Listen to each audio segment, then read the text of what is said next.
Hey there, it's me. Day number 13, almost halfway there. Whee! So, today, what time was breakfast? 7. It was at 7 o'clock. We woke up, went to breakfast. I had my classic Nutella and bread and different bread and cheese and meat thing. We got on the bus and we drove for 6 hours. 6 hours. It's a long time. You want to know what we did when we got off the bus after 6 hours? We went to Dachau. Okay, what I'm about to say, I'm going to say with lots of anger. But now that you're watching it in July or August, I hope that you forgive me for this. I was freaking pissed that we drove for 6 hours to see this concentration camp that has something to do with the 20th and 21st century, which we are planning to study this semester, and we took this tour instead. We drove all that way. We got there, and we're like, hey, we'll walk the path of remembrance, because that is something that we can do and remember what the path that the prisoners took to get to the concentration camp. So we set off on this path, and they're like, follow the KZ path. We're like, okay, we'll follow the KZ path. So we followed the KZ path according to the signs, and I'm sitting there or walking through, and I'm just being really somber, and I'm looking around saying, oh, this is what the prisoners walked, and this is what the prisoners saw, and I wonder how they felt. Cassie even took her shoes off because she wanted to know what the ground felt like when the prisoners were walking on it. So we finally, after an hour, over an hour of walking, we got to the place. So we're like, okay, we're here. Only to find out that we didn't even walk the path of remembrance. We walked this random other path that just went through the city. Dumb. That's so dumb. So we missed the movie that was in English. We spent over an hour of our 2 hours that we had there walking this random street that had nothing to do with the concentration camp. So we finally get there. For the next 49 minutes, I got to see approximately 1/10 of the entire concentration camp and read very little about it and feel very few emotions because I was so angry that we didn't even walk the path of remembrance. Ugh, I was so ticked off. And so after 49 minutes, I was like, okay, gotta head back to the bus. So I headed back to the bus full of anger. Okay, I guess I need to tell you about a couple things that I learned while we were there. Be right back. Where's my purse at? I'm finding it. One second. Sorry, bad view.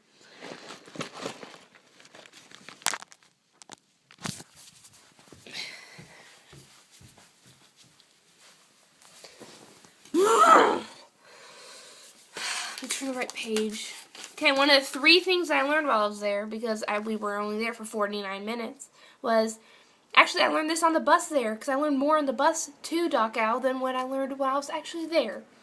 Heather says that we need to forgive but not forget, and that's what we need to do for tragedies of our past. We need to forgive what happened and the people that did them.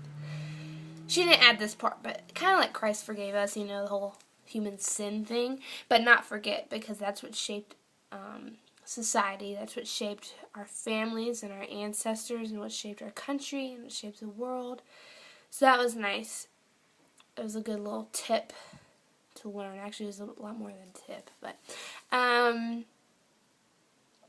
she said that not being afraid of many things gives you the freedom to care for others with fears and helps you better contribute to society. So, working on getting over your deep fears, like the root of all your fears, increases your ability to care for the other people around you and to give more of yourself instead of always worrying about what's going to happen. Dachau was originally meant to hold 6,000 people. When they liberated it on April 29th, 1945, there was 32,000 people in it. That's crazy. That's over 5 times the amount of people it's meant to hold. In the barracks, there were some drawings from prisoners, ones that had been liberated, and they had drawn different situations they had experienced throughout it, like the hanging from the poles thing or being chained up in dark rooms. And so it was nice to see the prisoner's view of things rather than someone who had just heard about it. One thing I learned was that this guy named Elser, love his last name, attempted to bomb Hitler in 1939, and part of me actually kind of wishes he had succeeded. Actually, a big part of me wishes he had succeeded.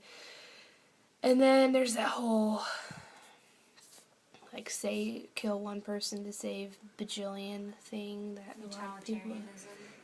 What's it called? Utilitarianism. I think that's it. That's what Darcy thinks it is, and it's probably right.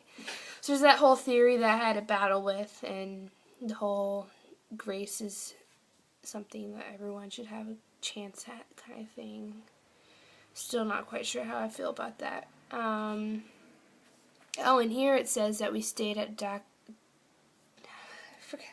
Dachau for 49 minutes, so I wanted to hit that point again. Afterwards, I got back on the bus, and I was so infuriated that I stuck my headphones in with some worship music because I needed to think happy thoughts, and I blasted them as loud as I could, and I put my head up against the window like this, and I had to, like, bite my fist because I was so ticked off.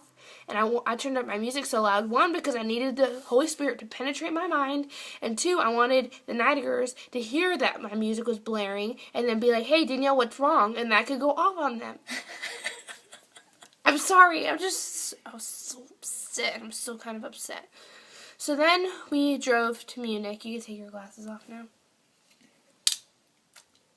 Then we drove to Munich, and we were planning to eat dinner there, which we did. So we get off the bus, and they're like, okay, you have 3 free hours to hang around Munich. And I was like, what the heck? We didn't even have to leave Dachau. We didn't have any tours planned or anything. So I was really mad about that. But apparently the Nightagers, you guys who are watching this now, didn't know that Dachau was so big. And I don't really know. So I'm having grace. I'm sorry. I'm so mad. But anyway, I'm still mad.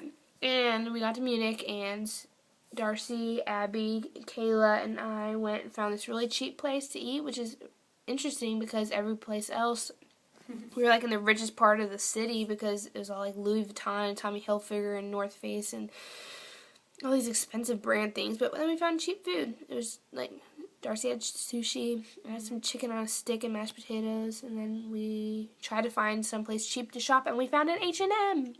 So we shopped there for an hour, and I got a cute shirt that I'm going to wear tomorrow in Salzburg, and they bought clothes, and then we bought ice cream, and I got honey roasted almonds, and then I got back on the bus and tried to be angry because I wanted you guys to ask me what was wrong. But you never did, and then we started playing 3 Truths and a Lie, and you can't be mad when you play 3 Truths and a Lie. And you kind of can't be mad when you hang around Mandy. It's just not possible. So I think we're past that, and tomorrow I'm going to have to be in a good mood again. But this was day number 13. I wasn't very happy about it, but if you got to have one bad day, then I guess the day when you go to a concentration camp is supposed to be the bad day. I don't know, day 13, May 28th, 2013. And this is what I look like right now.